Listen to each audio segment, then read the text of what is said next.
আমরা যুবকরা মনে করি শীতের বিশেষ আমল হচ্ছে তাড়াতাড়ি বিয়ে শাদী করা।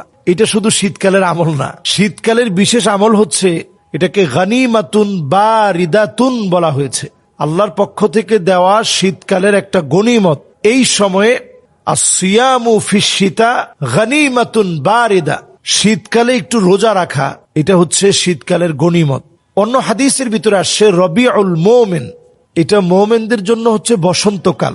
এই সময়ে আপনি রোজা রাখবেন, রোজা রাখার চেষ্টা করবেন। যেমন আমাদের এখন সুযোগ আছে শনি রবি সোম, এই 3 দিন হচ্ছে আইয়ামে বিদ। এই 3 দিন আপনি সাহরি খান, রোজা রাখার চেষ্টা করেন। যদি আপনি এই 3 দিন রোজা রাখতে পারেন, সুবহানাল্লাহ বিহামদিহি, এই শীতকালের একটা গনিমত আপনি পেয়ে গেলেন। যুদ্ধলব্ধ গনিমত পেলে যেমন সাহাবায়ে কেরাম খুশি হয়ে যেতেন, আপনি খুশি হয়ে যাওয়া দরকার। আমাদের সামনে সুযোগ আছে 13, 14, 15 আইয়ামে বিদের রোজা আমরা রাখার চেষ্টা করি।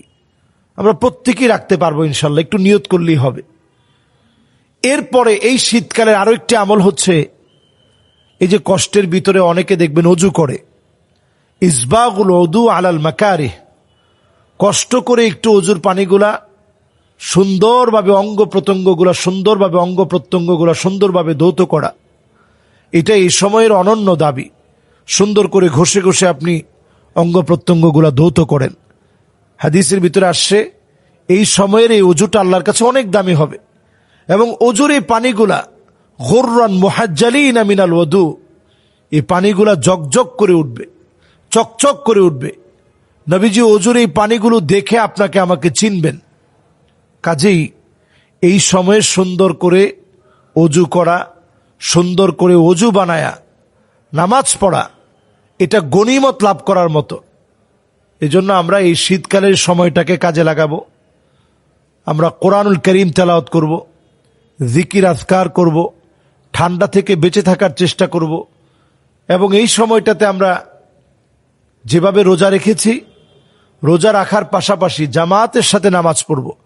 এশার নামাজটা নবীজি চাইতেন, আমা ইয়াখশাল্লাযী, নবীজি বলতেছেন লাউলা আন আশুক্কা আলা উম্মতি, যদি আমার উম্মতের উপর এটা কষ্ট না হতো, লা আমারতুহুম, তাহলে আমি অর্ডার করতাম আইয়ুসাল্লিয়া সালাতাল ইশা, এশার নামাজটা তোমরা যেন পড়ো সুলুসাল লাইল, এই শীতকালে যেন একটু দেরি করে রাতের শেষ ভাগে যেন তোমরা এশার নামাজ পড়ো। তো এটা তো আসলে আমাদের জন্য একেবারেই কঠিন।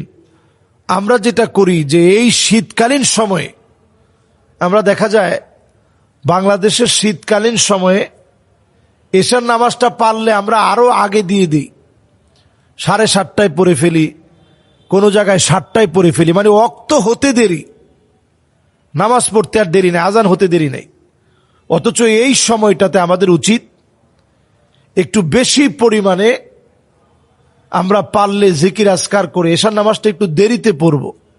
এটাও একটা সুন্নাহসম্মত আমল। এই আমলগুলো আমরা শীতকালীন সময়ে আমরা করার চেষ্টা করি। এই আমলগুলো আমরা বেশি বেশি করি, জিকির আজকার সহ আমরা এই সময়টাকে গনিমত মনে করে আমলের মধ্য দিয়ে কাটানোর চেষ্টা করি। আল্লাহ রাব্বুল ইজ্জাতুল জালাল আমাদের আমলগুলো কবুল করুক, শীতকালকে আমাদের জন্য গনিমত বানিয়ে দিক। আসসালামু আলাইকুম ওয়া রাহমাতুল্লাহি ওয়া বারাকাতুহু।